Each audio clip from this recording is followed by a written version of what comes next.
नमस्कार प्यारे साथियों, कैसे हैं आप सभी? आशा करता हूँ आप सभी बहुत अच्छे होंगे। साथियों, आज के हम लोग इस वीडियो में कक्षा 10वीं संस्कृत के तीसरे अध्याय अलस कथा पाठ को पढ़ेंगे। साथियों, इसके पिछले वीडियो में हम लोगों ने चैप्टर 1 तथा चैप्टर 2 को भी बहुत अच्छी तरीके से पढ़ा था। आशा करता हूँ आपको वह वीडियो बहुत ज़्यादा पसंद आया होगा। साथियों, आज के हम लोग इस वीडियो में अलस कथा पाठ को पढ़ने वाले हैं। इसका जो पर लाइन है, मतलब हर एक लाइन जो आपका किताब है फ्यूशन, ये वाला जो चैप्टर है अलस कथा, इसको पढ़ेंगे। चलिए देखते हैं। बोला जा रहा है कि अन्य पाठ विद्यापति कृतस्य कथा ग्रंथस्य पुरुष परीक्षेति नामकस्य अंश विशेष वर्तते। बोला जा रहा है अन्य का अर्थ होता है यह। बोला जा रहा है कि यह जो पाठ है वह विद्यापति द्वारा रचित पुरुष परीक्षा नामक कथा ग्रंथ का अंश विशेष है। पुरुष परीक्षा सरल संस्कृत भाषायां कथारूपेण विभिन्ना मानवगुणानां महत्त्वं वर्णयति दोषानां च निराकारणाय शिक्षा ददाति।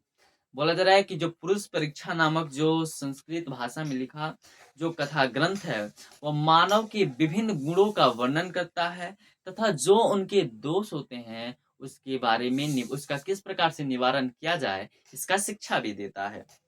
फिर बोला जा रहा है कि विद्यापति लोकप्रिय मैथिली कवि आशित। जो विद्यापति हैं वह मिथिला के लोकप्रिय कवि हैं। क्वेश्चन काफी बार पूछा गया है कि विद्यापति कहाँ के मंत्री हैं, तो मिथिला के लोकप्रिय मंत्री हैं। फिर अपि च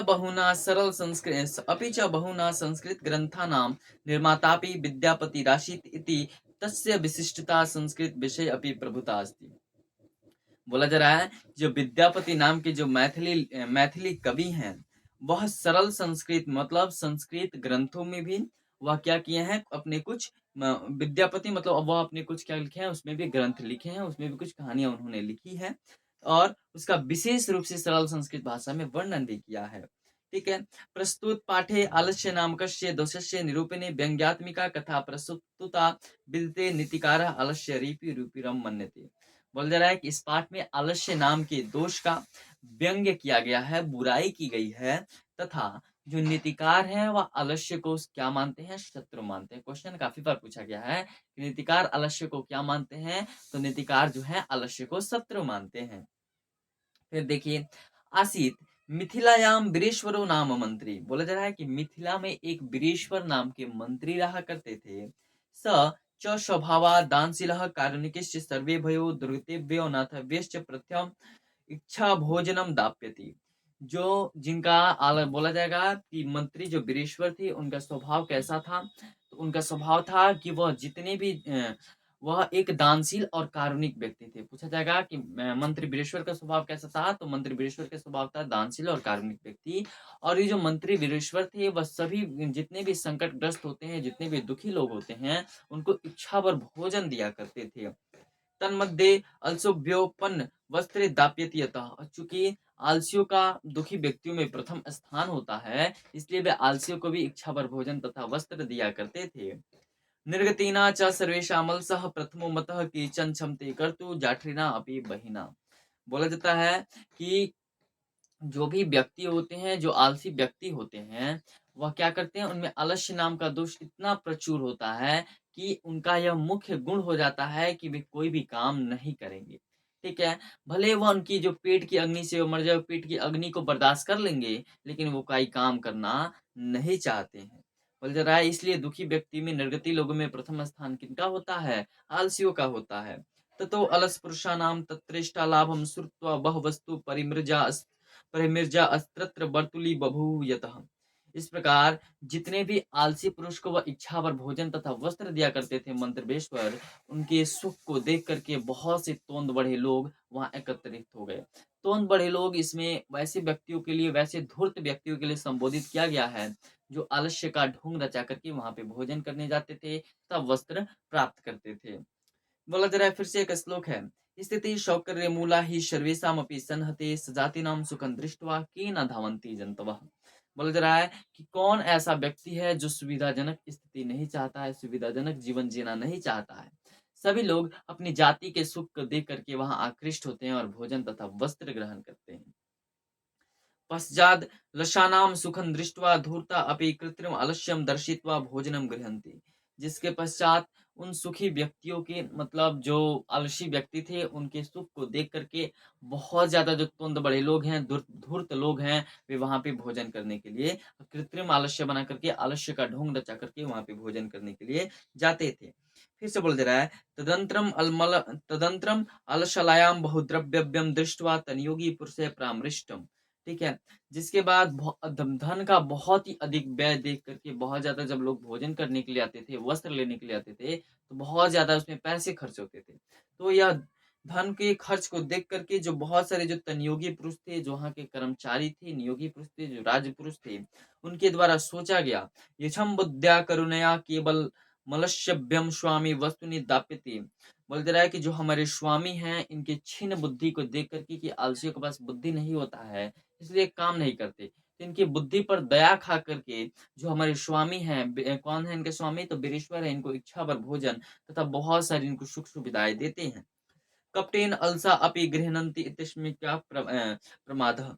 लेकिन बहुत से जो कपटी आलसी हैं, कपटी आलसी मतलब धूर्त जो व्यक्ति हैं, जो बनावट आलसी बना करके उन सुख सुविधाओं का भी लाभ उठा रहे हैं। यदि भवते तदाल्स पुरुषाणां परीक्षा कुर्मः इति परामृश्य प्रस्तुतेषु अलसलायां तनयोगी पुरुष वहिने दापित्वा निरुपमयः। जिसके बाद बहुत ही अधिक मान लीजिए धन खर्च हो रहा है, और जो कपटी आलसी हैं, जो धूर्त व्यक्ति हैं, वो क्या कर रहे हैं, फ्री में वहाँ के वस्त्र को ले रहे हैं और भोजन कर रहे हैं, जिसके कारण बहुत ज्यादा धन की खर्च हो रही है। इसके बाद जब उनके द्वारा जो वहाँ के राजपुरुष थे, जो वहाँ के बोल जाए सुरक्षा कर्मी थे, कर्मचारी थे, उनके द्वारा सोचा गया कि जब सभी आलसी सो रहे होंगे, तो उस अलसला में क्या लगा दिया जाएगा, आग लगा दीजिए। क्यों? क्योंकि हम इन आलसियों की परीक्षा लेने के लिए कि सच में आलसी हैं कि नहीं है। जो आलसी व्यक्ति होते हैं, अभी आपको बताया कि आलसियों का मुख्य गुण यह होता है, भले ही वे भूखे मर जाएंगे लेकिन कोई काम करने वाले नहीं है। ऐसा सोच करके जब सभी आलसी सो रहे थे, तो जो वहाँ के नियोगी पुरुष थे, उन्होंने क्या उस अल्लाह में आग लगवा दिया। फिर बोला जा रहा है कि ततो गृह लग्नम प्रवृद्ध मग्नि दृष्टवा धूर्तो सर्वे पलायिता। जब घर में आग लग गई, तो जितने भी धूर्त व्यक्ति थे, धूर्त व्यक्ति मतलब जो भी बनावट आलस्य बना करके आए थे, वे सभी वहां से भाग गए। पश्चादिल सलसा अपि पलायिता। सभी लोग क्या कहेंगे जी, वहां से सभी कोई भाग गए। चत्वारः पुरुषास्त्र त्रिसुप्ता परस्पर मालपंती। लेकिन चार जो पुरुष थे, वह सोकर अच्छी तरीके से बातचीत कर रहे थे। एक इन वस्त्रावृत मुखे नोक्तम। एक जो है वस्त्र से अपने मुख को जो ढका हुआ था, वो बोल रहा है, मतलब सो रहे थे, सोकर बात कर रहे थे। एक अपने वस्त्र से क्या किया था, अपने मुख को ढका हुआ था। वह बोलता है, अहो कथमय कोलाहल, अरे यह कैसा शोरगुल हो रहा है। यह क्वेश्चन काफी महत्वपूर्ण रहता है। बोर्ड परीक्षा में पूछा जाता है कि चारों आलसियों के संवाद अपने शब्दों में लिखें। तो आप लोग लिखिएगा कि पहला आलसी बोलता है कि अरे यह कैसा शोरगुल हो रहा है। द्वितीय नोक्तम, दूसरा आलसी बोलता है कि लगता है कि द्वितीय नोक्तम तर्क्यते यद शीमन गृहे अग्नि लग्नो अस्ति। दूसरा आलसी जो बोलता है कि लगता है कि घर में आग लग गई है। तृतीय नोक्तम को अपि तथा धार्मिको नास्ति।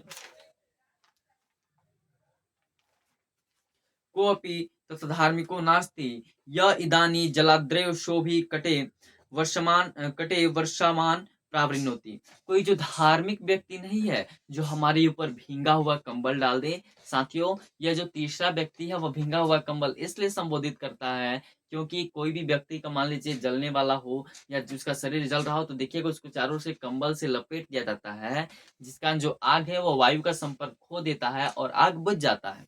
इसलिए वह सोचता है कि कोई ऐसा व्यक्ति नहीं है जो हमारे ऊपर भींगा हुआ कंबल डाल दे। चतुर्थेनोक्तम, चौथा आलसी बोलता है, अये बचाला कति वचनानी वक्तु शक्नुत तुस्नी कथन नचिस्त। अये बचाला बोलता है चौथा आलसी कि अरे बचालो, कितना बोलते हो, चुपचाप सो जाओ और मुझे भी सोने दो। ठीक है। तो आप लोग याद रखिएगा कि चारों आलसियों का संवाद क्या था। तो प्रथम आलसी बोलता है कि यह कैसा शोरगुल हो रहा है। दूसरा आलसी बोलता है कि लगता है कि घर में आग लगी है। तीसरा आलसी बोलता है कि कोई धार्मिक व्यक्ति नहीं है जो हमारे ऊपर भींगा हुआ कंबल डाल दे। और चौथा आलसी बोलता है कि अरे बचालो, कितना बोलते हो, चुपचाप सो जाओ और मुझे भी सोने दो। देखिए कितनी आश्चर्य भरी बात है। बोला जा रहा है कि ततश्च तुर्नामपि तेषामेव परस्परलापं श्रुत्वा वहिनी च प्रवृद्धमेषां पुरी पतिष्यन्त दृष्ट्वा नियोगी पुरुषे वर्धभयेन चत्वारोऽप्यल्सा केशे स्वकृष्य गृहीत्वा गृहात् बहिष्कृता। ठीक है, जिसके बाद उन्होंने जो वहाँ के जो कर्मचारी थे, जो वहाँ के जो राजपुरुष थे, तनयोगी पुरुष, जो वहाँ के कर्मचारी, उन्होंने देखा कि 4 को गधा सब मतलब आलसी सब है जी, आपस में बातचीत कर रहा है। ऐसा उन्होंने देखा तो उनका केस पकड़ करके, केस मतलब बाल पकड़ करके उनके घर से, उस अलग-साला घर से क्या निकाल दिया? बाहर निकाल दिया। चूँकि ये अलग-साला घर में रहते तो अलग-साला में तो आग लगी हुई है भई। वो भी लोग क्या हो सकते थे? जल सकते थे, और जल सकते थे तो उनकी मृत्यु हो जाती। तो उनके जो स्वामी थे, कौन? स्वामी थे उनके वीरेश्वर, उनको बहुत ज़्यादा डाँटते जो वहाँ के कर्मचारी थे। इस कारण उन्होंने क्या किया, उन चारों आलसियों का बाल पकड़ करके उस घर से बाहर निकाला। फिर बोल रहा है पश्चातान नालोक्यम तनयोगी भी पठितम। जिसके बाद जब उन आलसियों को उन घर से बाहर निकाल दिया, कि उनका बाल पकड़ करके, केस पकड़ करके, तब उनके द्वारा बोला गया कि पतिरेव, उनके द्वारा पढ़ा गया, बोला नहीं, उनके द्वारा पढ़ा गया, पतिरेव गति स्त्रीना बालनान जननी गति नालसानाम गति काइच लोके कार्निक मिला। बोलते हैं कि जिस प्रकार जो स्त्रियों का गति होता है, स्त्रियों का जो देख रेख करने वाला होता है उनका पति होता है, बालकों की जो गति होती है उनकी माँ, बालकों की देख रेख करने वाली उनकी माँ होती है, ठीक उसी प्रकार आलसियों का गति करने वाला केवल कार्मिक और दयावान व्यक्ति ही होता है। पश्चातेषु चतुर्ष स्वलेषु ततोप्यधिकतर वस्तु मंत्री दाप्यमाश। जिसके बाद उसके सभी आलसी, जब 4 ही ना आलसी थे जी, मुख्य रूप से सभी तो धूर्त व्यक्ति थे, सभी लोग भाग गए थे। जिस कारण जो 4 आलसी बचे थे तो उनको और अधिक इच्छा भर भोजन और बढ़िया से मिलने लगा, इच्छा भर जितने भी कपड़ा पहनते थे और अधिक मिलने लगा, और रहने के लिए घर भी बहुत ही अच्छी तरीके से और भी उनको सुख सुविधाएं दी जाने लगी। साथियों, आपका हुआ चैप्टर खत्म। आशा करता हूँ आपको इस चैप्टर बहुत ज्यादा पसंद आया होगा। ठीक है, और अगले क्लास में हम लोग इस चैप्टर के ऑब्जेक्टिव तथा सब्जेक्टिव प्रश्नों की चर्चा करेंगे। फिर हम लोग अगले अध्याय संस्कृत साहित्य लेखिका पाठ को पढ़ेंगे। धन्यवाद, मिलते हैं अगले वीडियो में।